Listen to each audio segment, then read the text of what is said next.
ফিতনা ফাসাদ থেকে আমাদেরকে হেফাজত করে আমাদের করোনার মধ্যে অসংখ্য মানুষদের থেকে বেঁচে বেঁচে ফুটে ফুটে মহান রব্বুল কারীম মহান মালিক মহান করুণার গোলামের জন্য আমাদেরকে কবুল করেছেন। তাই আমরা আগে আগে আল্লাহর মসজিদে আসতে পারছি। এই জন্য সেই মহান রব্বুল কারীম আল্লাহ তাআলাকে খুশি করে সকলে দিল থেকে মন থেকে উচ্চারণ করে মুমিনের আওয়াজে সকলে একবার কালিমাতুশ শুকর আদায় করে বলছি আলহামদুলিল্লাহ। সম্মানিত হাজির, আপনাদের সামনে টুকরা আয়াতে কারিমা তেলাওয়াত করেছি। আল্লাহ তাআলা কোরআনুল কারীমের মধ্যে বলেন, ইয়া আইয়ুহাল্লাযীনা আমানুত্তাকুল্লাহা ওয়া কুনু মা'আস সাদিকিন। তোমরা আল্লাহকে ভয় করো আর সব মানুষদের সঙ্গী হও। কাদের সঙ্গী হইতে বলছেন? সব মানুষরা তাদের সঙ্গী হইতে বলছেন। আরো একটা সূরা তেলাওয়াত করছি, ছোট্ট একটা সূরা, সূরাতুল আসর। আল্লাহ তাআলা সূরাতুল আসরের মধ্যে প্রথম আয়াতে বলেছেন ওয়াল আসর। কসম কিসের? সময়ের কসম। সময়ের মূল্য আছে না? বলেন, সময়ের মূল্য আছে। কারো বয়স হয়েছে 80, কারো 85, কারো 70, কারো 60, কারো 20-30। তো এই যে 20-30, 60, 70 বছর আল্লাহ তাআলা হায়াত দিয়েছেন, প্রতিদিন যদি আপনি একটা বার সুবহানাল্লাহ বলতেন, আল্লাহ তাআলা আপনার জন্য একটা গাছ জান্নাতের মধ্যে লাগাইতেন। তো এইরকম ভাবে আপনার 80 বছর বয়সে যদি প্রতিদিন সুবহানাল্লাহ বলতেন, কত গাছ দিয়ে আল্লাহ আপনার জান্নাতটাকে সাজাইতো। আল্লাহ তাআলা আমাদের সামনে থেকে দাঁড়া হয়ে গেছে, দাদা লাশ পালকিতে করে নিয়ে যাইতেছে। আল্লাহ আমাকে স্মরণ করাইতেছে যে তোর দাদা যেভাবে পালকি করছে ওইরকম পালকিতে কিন্তু তোরও করতে হবে। মায়ের সন্তানের সামনে থেকে মায়ের লাশ করে দেয়, সন্তানকে শিক্ষা দিয়ে দেয় যে তোমার মা যেভাবে মসজিদের পালকিতে চলে অন্ধকার কবরের বাসিন্দা হয়েছে, এরকম একদিন তোমার অবয় আসবে।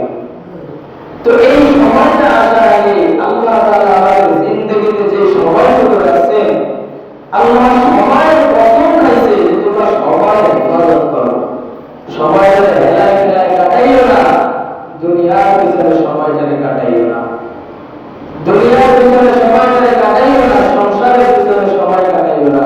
সময়টা আমি মাওলার জন্য কিছু দিও, আমি মাওলার জন্য সময় দেব।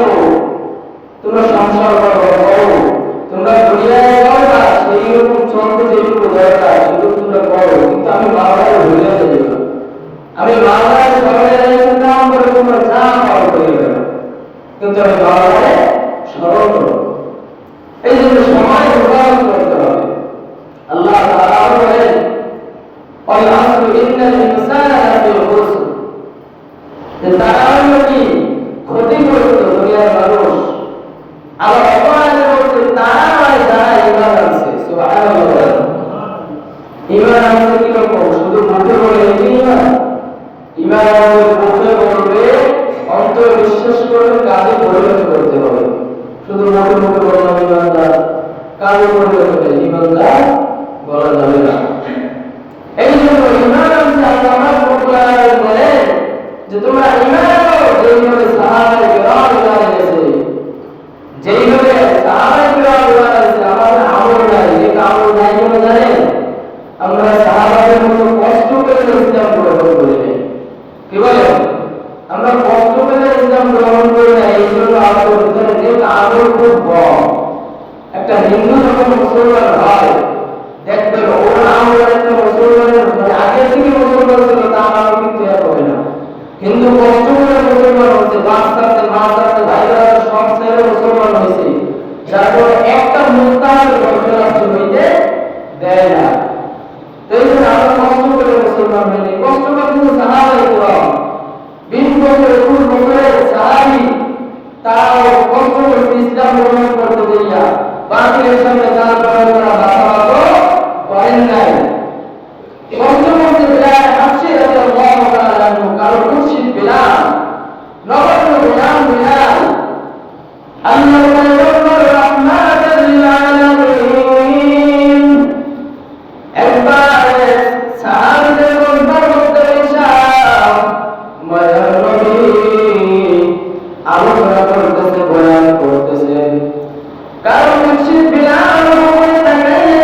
নিলে আমার মতো কারো মুর্শিদ বিলাল, আমার মতো লাবণ্য গোলাম বিলালকে আপনি আমি বিলালকে ভর্তি করতে নিলেন। ও পয়গম্বর, আমি আর ইহুদি হইয়া বাঁচতে চাই না, আমি আর বেঈমান হইয়া বাঁচতে চাই না। আপনি আমাকে এখনই কালেমা পড়াইয়া মুসলমান বানাইয়া দেন। আল্লাহ নবী কালেমা পড়াইয়া বিলালকে যখন মুসলমান বানাইয়া দিলেন, এক পর্যায়ে বিলাল ছিল সম্ভবত আব্দুল্লাহ ইবনে উমাইয়ার গোলাম ছিল। বিলাল না খালি করত ওই আব্দুল্লাহ ইবনে উমাইয়া কেমনে কেমনে জানি খবর পাইছে যে বিলাল ইসলাম গ্রহণ করছে। এই খবর পাওয়ার পরে বিলালকে ডাইকা চাবুক মারা শুরু করতেছে। বিলাল আর বিলাল ডাক দিয়ে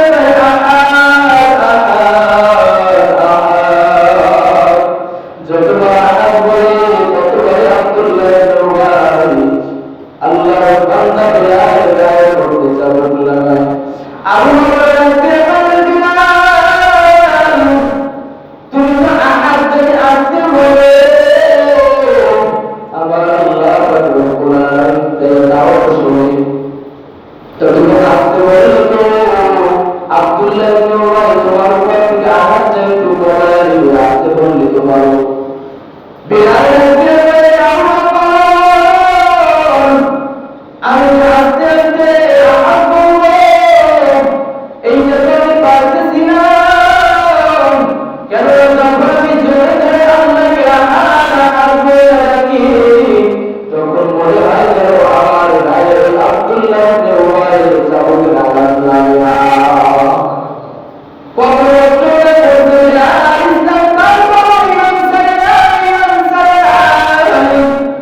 অবদান 18 থেকে 20 বছরের একটা সাহাবীর কথা জানেন নাকি?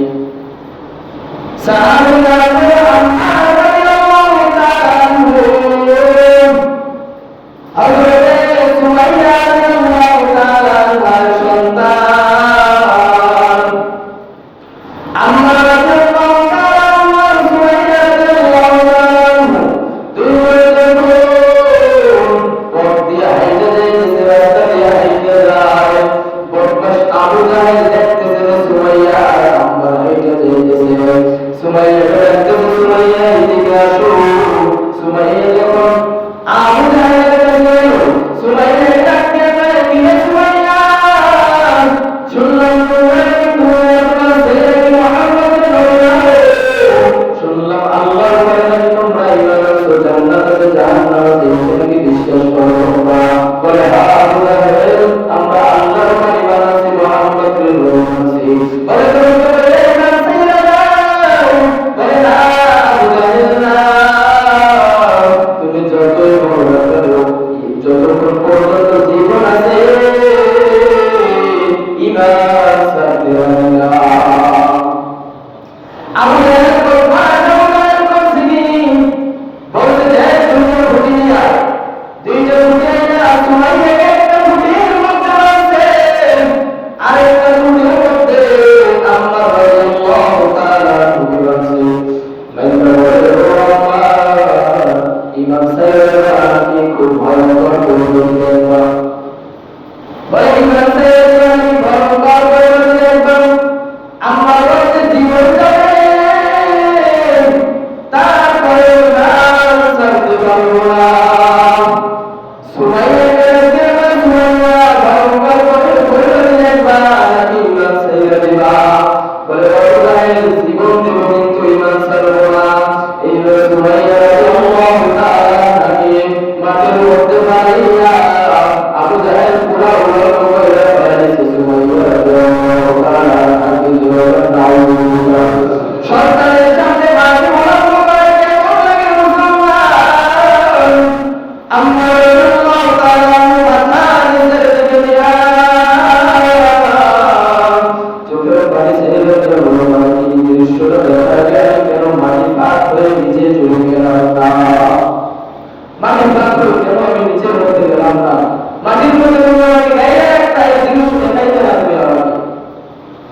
আমাদের আমাদের গ্রামে যাও, আমাদের কথাটা উঠে কইরা দাও, আমাকে জিনিস দেখাও। আমার রাদিয়াল্লাহু তাআলা মাথাটা উঠে কইরা আছে, আমার রাদিয়াল্লাহু তাআলা চোখ থেকে পানি সুমাইয়া রাদিয়াল্লাহু তাআলা আমাদের ঘটনা যাটা বর্ষা দিয়ে আসো, বর্ষায় সুমাইয়া রাদিয়াল্লাহু তাআলা দস্তরের মধ্যে আয়াত করে শুরু করছে। সুমাইয়া রাদিয়াল্লাহু তাআলা সন্তানের সামনে গলাটা মুড়িয়ে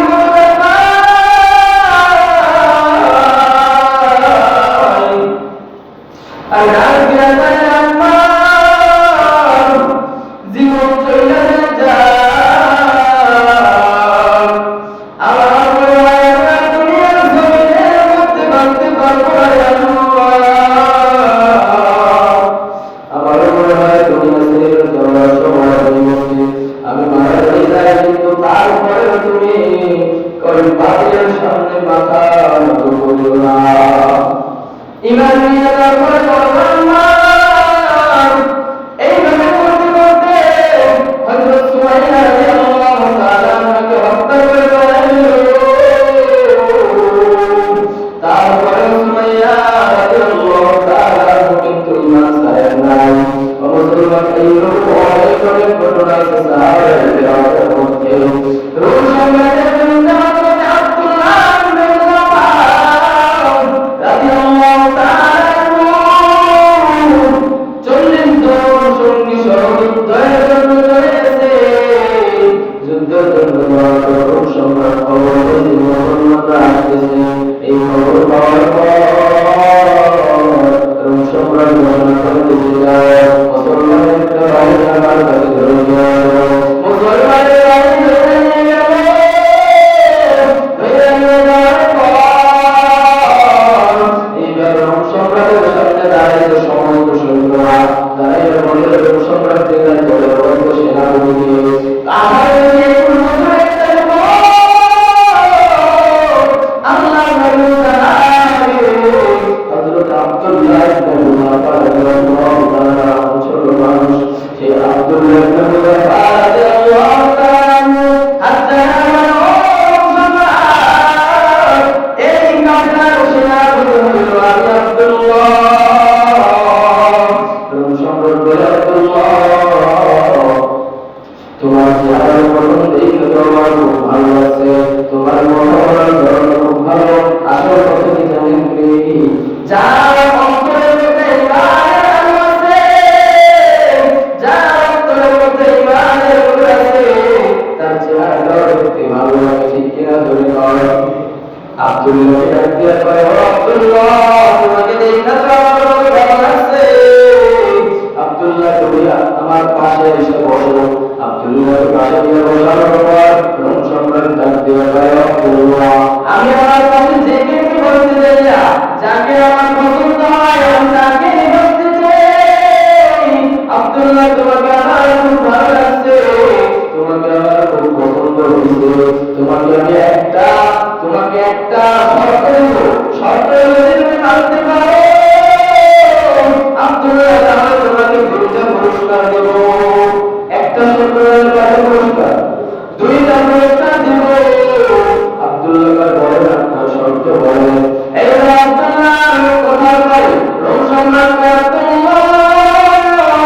তুমি যদি তোমার ইমানটা ছেড়ে দাও, কালেমার প্রতি যদি গলার দিকে কইরা দাও, তাহলে আমি ওই রোম সাম্রাজ্যের তোমার অর্ধেক রাজ্য তোমার নামে লিখে দেব।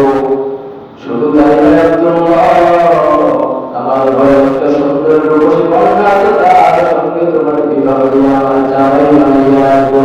এইবার আব্দুল্লাহ আচ্ছা বলেন তো আপনার সবচেয়ে পছন্দের যে জিনিসটা সেইটা আপনার কাছে যদি কেউ চায় আপনি দিয়ে দিবেন, দেওয়ার পরে আপনাকে যদি আপনার অপছন্দের একটা জিনিস দেয় আপনার কেমন লাগবে?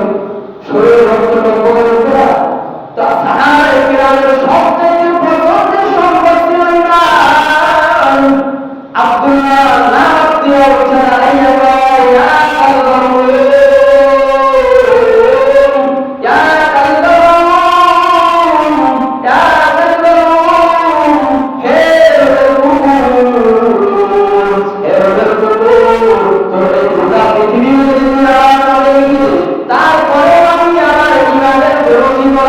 করব না।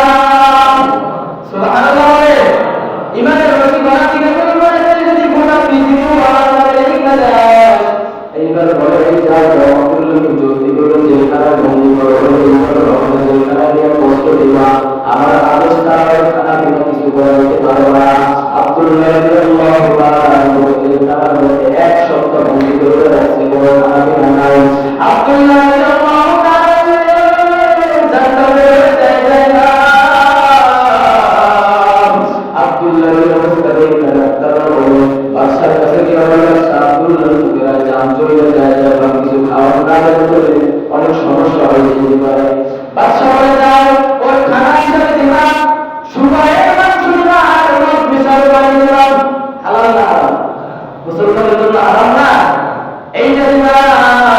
আব্দুল্লাহর কাছে যখন মদ মিশাল পানি আর সুগারের দুধ নিয়ে গেল, এইবার আব্দুল্লাহ খাবার